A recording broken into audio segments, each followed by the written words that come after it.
without chicken blood. To bring the recently deceased back into the realm of the living, using the latest methods of modern voodoo magic, please adhere to the following simple steps. You will first need a voodoo doll. You can learn the art of sewing voodoo dolls in our wonderful Voodoo Weekend workshop. Or mail order. Pick from our broad range of superior quality merchandise. It's got the best juju on the market. Then the voodoo doll has to be personalized. If you would like tips for this subject, please call our competent and helpful specialists on 555-VOODOO. Please put the voodoo needles into the most important chakra points in heart, head, left arm, and left leg. You can mail order special stainless voodoo needles from our broad line of merchandise. We've every quality for every price range. Energize the voodoo doll through the needles by applying power surges in the correct order. Heart activates general vital functions. Breathe life into the deceased with a power surge.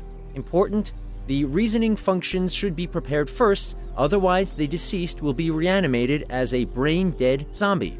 Head activates the reasoning functions of a corpse. Warning, if arm activates the grasping function of the hands. Careful, only works if the legs are activated first. Leg activates the walking capabilities of legs and feet.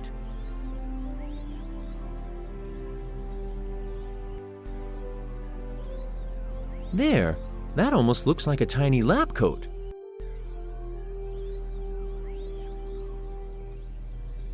I hereby name you Dr. Peach.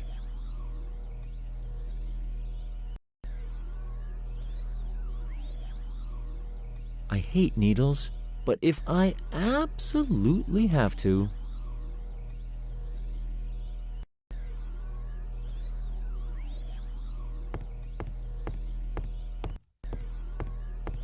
And now I, Simon the Great, will revive a human being with the help of this voodoo doll.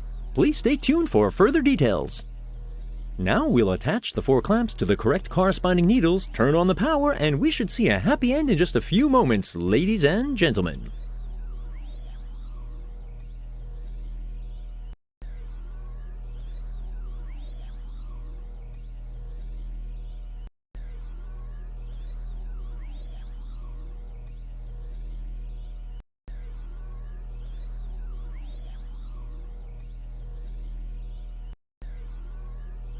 There, let's see if I can light his lamps.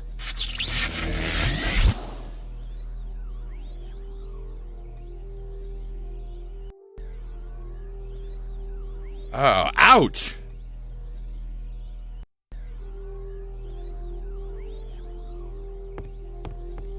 Hell's bells, what was that? Some aliens came and fired wildly in all directions. Then you were struck by a bolt of lightning. Ah, I remember. Well, it seems I was lucky, doesn't it? And my sciatic pain is gone. Amazing. Seems like an electric discharge just like that can do wonders for your health. Well, yes, but maybe it's because you're dead. What? Are you trying to insult me, landlubber? Just look at you. The aliens killed you, but I, Simon the Mighty Sorcerer, revived you using this voodoo doll. That means I'm one of the undead? A zombie? That's... I... Ha ha ha ha! Bullocks, that's fantastic. No more need for sleep, no more hunger, and my back pain's gone as well. Finally, I can fully concentrate on my research. I can't think of anything better that could have happened to me. Well, it's great you're so happy about it. Boy, I owe you a favor. At long last, somebody who's able to recognize my abilities.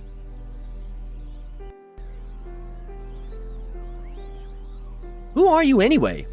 My name is Dr. Edward Peach. I'm an engineer and inventor, and this is my laboratory, as you can see.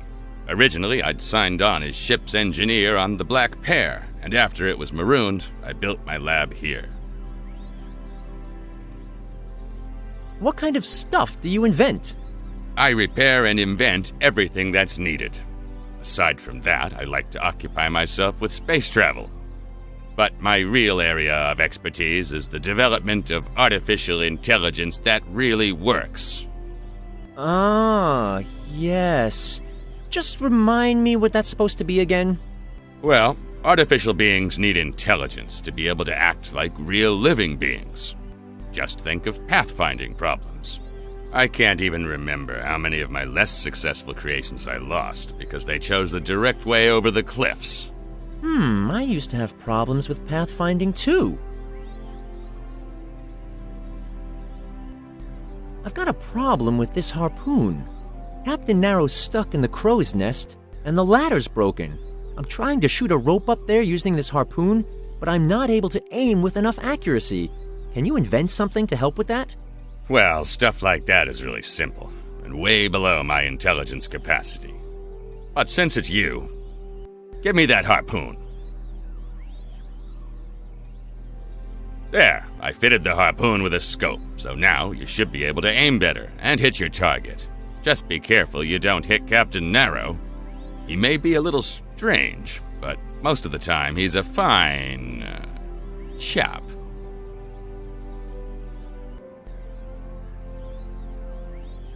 Why are you stranded here? Okay, I guess you'll want to hear the short version. Well, it was a rainy night, and helmsman Larry Letslip was on duty on the bridge. I was in the captain's cabin at the time, and had just repaired the heating. Are you sure that's the short version? Please don't interrupt me, boy, otherwise it'll take even longer. So, Captain Narrow was sitting in front of his mirror and painting his face, as usual. Suddenly, a great wave hit the ship, which then caused us to rise up out of the water, making Captain Narrow smear lipstick right across his face. The captain got mad and muttered something like, "How can he go across a bump while I'm applying my makeup?" Then he rushed out onto the bridge deck. A moment later, I heard the helmsman scream something about banshees and hobgoblins. That sounds terrible.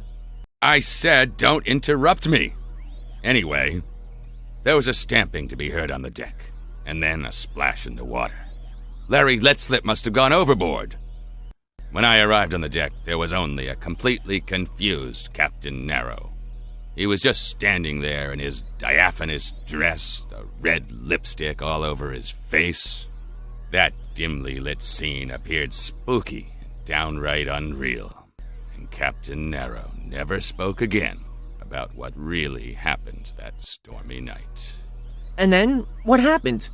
Well, a storm came on, and Captain Narrow fought to keep the ship on course. Larry might have succeeded at that, but as it was, a wave then hit us and smashed us right up against a reef, tearing a great hole in the ship's hull. We would have inevitably drowned if... If what?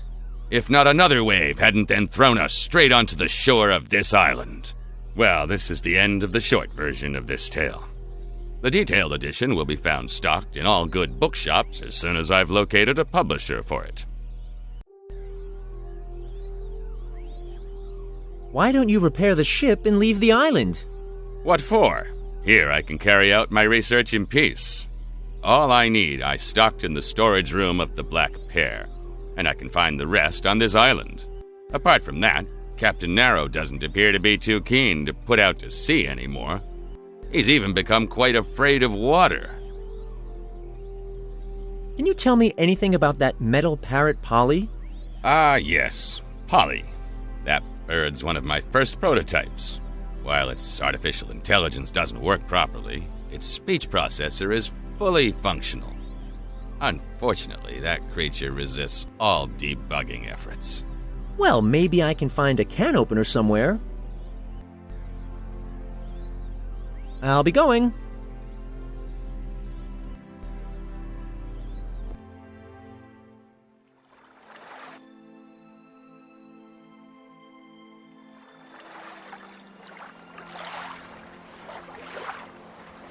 Are you all right? You look changed somehow. And you don't seem changed for the better either. Quite a feat of one's an ugly duckling like you to begin with. Everything's okay with me. Why do you ask? Because you appear even geekier than usual. Not only dim-witted, but somehow physically as well. Is something wrong with your back? My back is absolutely okay. Maybe the burden of responsibility has, hunched it a little, you know? Damn, if she finds her backpack on me, I'm done for. Now I see. You're even more hunched back than normally. How'd you do that?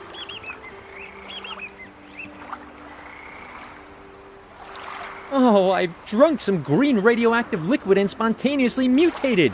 Things like that can happen. Well, if I think about it, why don't you just drink more of that stuff? In no time at all, it'll be impossible to tell you apart from a moldy cheesecake.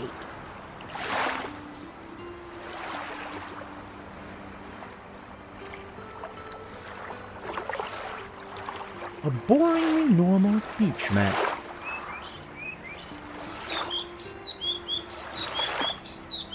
Hi, Red Riding Hood. Well, wouldn't it be a good time now for apologizing for your unfriendly behavior towards me? What? Are you nuts?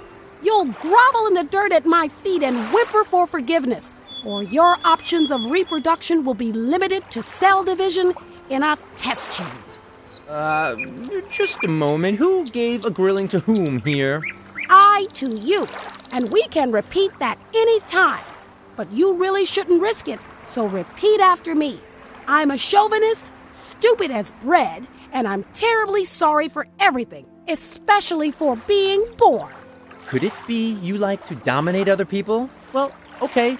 I'm a chauvinist, stupid as bread, and I'm terribly sorry for everything, especially for being born. See? You can do it. Good little man. So what can I do for you now?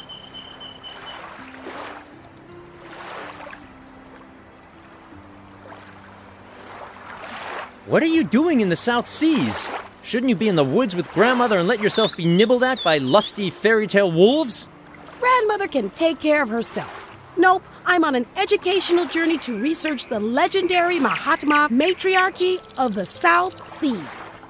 Mahatma Gandhi? Boy, sometimes suicide is an option. Think about it.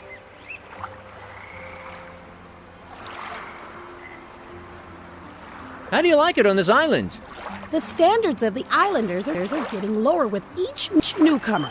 But apart from that, it's okay if it weren't for that racket. I'd like to retire to my hut, but that nutty wolf is bawling drinking songs the whole time. It's unbearable.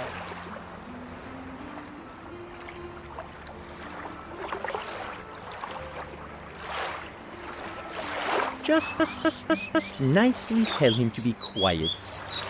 Forget it. He's way too drunk for a sensible discussion. I've really tried everything. Asking him, threatening him, hitting him. Nothing worked.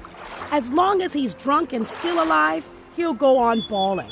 If you get an idea that doesn't involve a premature death, do tell. What would be the reward for my help? That's simple. I'll retire to my hut so you'll reduce the risk of running into me again, thereby also reducing the risk of being trampled like a pesky insect. Oh, well, that's better than nothing, I guess.